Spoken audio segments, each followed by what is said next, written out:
pertanyaan karena saya juga mencatat tidak semua harus dijawab, tapi justru ada yang mungkin diklarifikasi dan ada yang memberikan masukan. Misalnya kalau memang fatwa MUI itu menyinggung agama lain, itu harus menjadi catatan penting buat saya itu. Dan saya juga sampaikan kepada teman-teman di Komisi Fatwa misalnya soal ini. Nah, catatan-catatan luar biasa dari Gus Nuril, ya dengan gayanya beliau memang seperti itu. Dan saya kira juga ujung-ujungnya memang begitu. Manusia kalau nggak bisa tobat, ya apa boleh buat kan gitu. Nah, lembaga juga begitu, ya memang intinya seperti itu. Dari 6 orang yang saya catat ini, secara khusus kepada MUI ini banyak juga. Nah, saya tadi sudah mengatakan sejak awal, saya dan saya sampaikan kepada Gus Soleh juga, secara pribadi saya akan sampaikan, secara struktur saya tidak mewakili MUI, meskipun saya pengurus MUI. Nah, tetapi inti dari poin-poin ini tetap akan menjadi catatan saya selaku orang yang berada di MUI. Soal yang misalnya fatwa, secara umum aja satu soal fatwa. Nah, fatwa itu di MUI memang antara tingkat di pusat maupun di daerah tidak saling membatalkan dan tidak bisa dianulir. Jadi masing-masing itu independen. Jadi keulamaan daerah itu juga memiliki independensi tersendiri, apalagi jika persoalannya persoalan yang menyangkut persoalan di tempat. Itu yang tidak bisa kita intervensi di pusat. Mereka di Komisi Fatwa tidak akan mengintervensi itu. Satu catatan saya demikian. Yang kedua, kalau menyangkut agama lain, mestinya sih tidak, karena fatwa MUI itu mengikat pertama bagi mustafti yang minta fatwa. Yang minta fatwa itu yang paling pertama kali mendapat pengikatan untuk dia menjalankan. Kecuali fatwa yang sudah masuk ke dalam proses legislasi dan menjadi undang-undang. Nah, itu menjadi sesuatu yang ditaati oleh semua warga negara, karena itu undang-undang. Warga negara dalam kaitan konteksnya adalah agama Islam saja. Apakah menyangkut misalnya hukum kekeluargaan, ekonomi syariah, dan lain sebagainya, itu dilaksanakan oleh pemerintah dan ditaati karena itu sudah menjadi undang-undang. Tetapi fatwa yang bersifat fatwa biasa, itu ya jangankan fatwanya, kan fatwa itu hanya bayan, hanya penjelas. Al-Quran saja bagi umat Islam itu misalnya ketika tidak dilaksanakan kan tidak ada hukuman apapun, ya kecuali hukumannya nanti di akhirat. Jadi itu soal fatwa.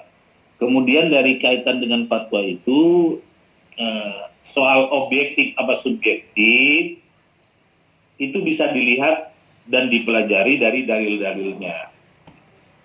Bahwa tadi saya sampaikan, mungkin boleh jadi ada unsur-unsur sedikit subjektivitas, bukan pada dalil, tapi pada narasi yang disampaikan ketika orang meminta fatwa.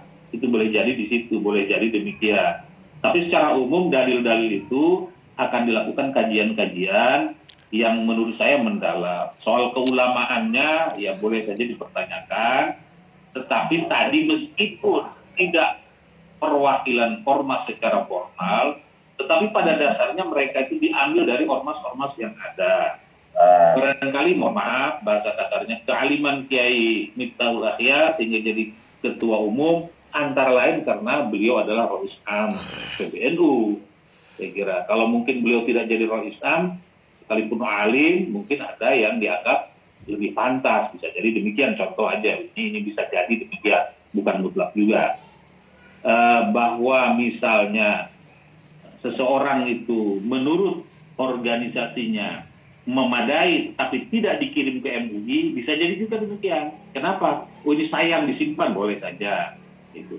Tetapi secara formal ada organisasi yang mengajukan nama-namanya ke MUI, ada yang usaha sendiri-sendiri tadi, mohon maaf ya, sendiri-sendiri sebetulnya entah ngarang entah apa, saya dari ormas ini ngirim, ya macam-macam lah.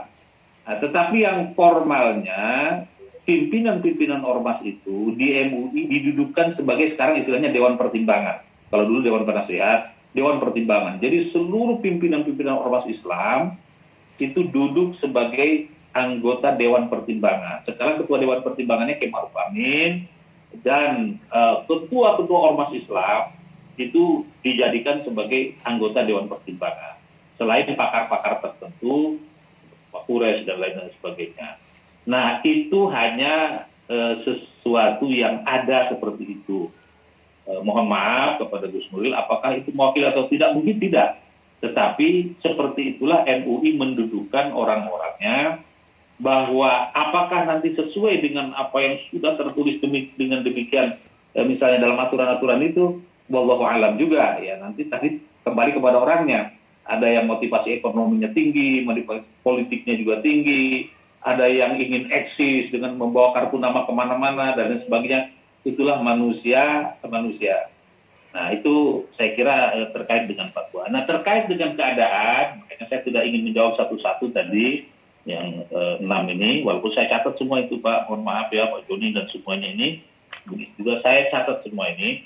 Tetapi ini persoalan NU yang luar biasa, bukan sekedar membaca kitab, tapi kitab itu juga sanadnya jelas, dan itu dari sejak dulu seperti itu, kealiman dan sebagainya diakui, tidak banyak tampil di misalnya BUMN pemerintahan, apalagi di medsos dan di media mainstream, di media elektronik yang ada. Sehingga ketika misalnya wartawan itu datang ke MUI atau telepon dia, mesti mencari orang-orang yang sudah terkenal yang gampang dihubungi. Itu di situ. Nah, memang mungkin kesalahan MUI, kalau disebut ini kesalahan seperti itu dikatakan, tidak ada juru bicara resmi. Juru bicara resmi yang ditunjuk, dan siapapun tidak boleh mendahului atau menyalip juru bicara resmi. Mestinya itu. Tapi ini seringkali memang media sendiri dalam tanda petik gergetan ingin mendapatkan sesuatu yang berbeda dari mainstream. Ini juga ada unsur seperti itunya itu. Kadang-kadang juga saya mengatakan, loh, kenapa yang diwawancarai kan kalau bicara fatwa ketua komisi fatwa dong. Kalau ditanya soal sikap MUI-nya, ya ketua umum dan sekjen yang paling berhak. Kenapa harus cari A, cari B? Nah, nanti wartawan ada ini yang gampang dihubungi dan sebagainya. Antara lain juga seperti itu.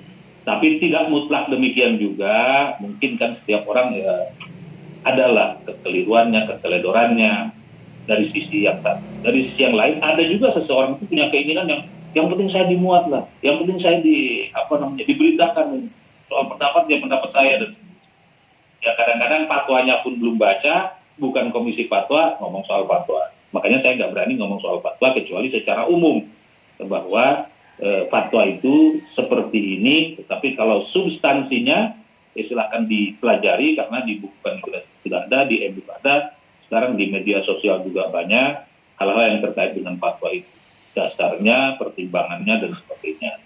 Dan di situ ada tanda tangan ketua komisi fatwa, sekretaris komisi fatwa, dan deretan nama-nama orang komisi fatwa juga termasuk yang sekarang diciduk sebagai termasuk pada jaringan teroris. Ya, itu juga kan ada semua nama-nama. Saya kira saya secara umum hanya ingin memberikan hal seperti itu. Jadi mohon maaf barangkali kepada bapak-bapak tadi Pak Joni, kemudian saya catat ini 6-6-nya poin-poin penting, termasuk Ibu Istadi yang dari Situ Bondo ya.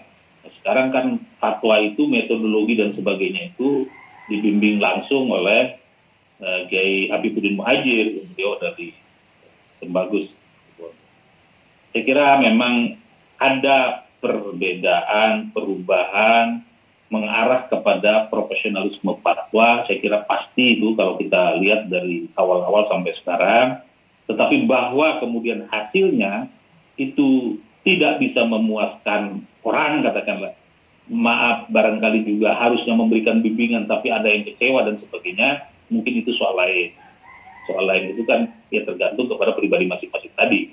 Fatwa tidak diindahkan pun kan juga hak pribadi. Karena fatwa itu tidak mengikat. Kecuali fatwa yang sudah menjadi undang-undang di negara, maka ketaatannya adalah kepada negara itu. Walaupun dasarnya adalah fatwa MUI. Ada beberapa yang demikian.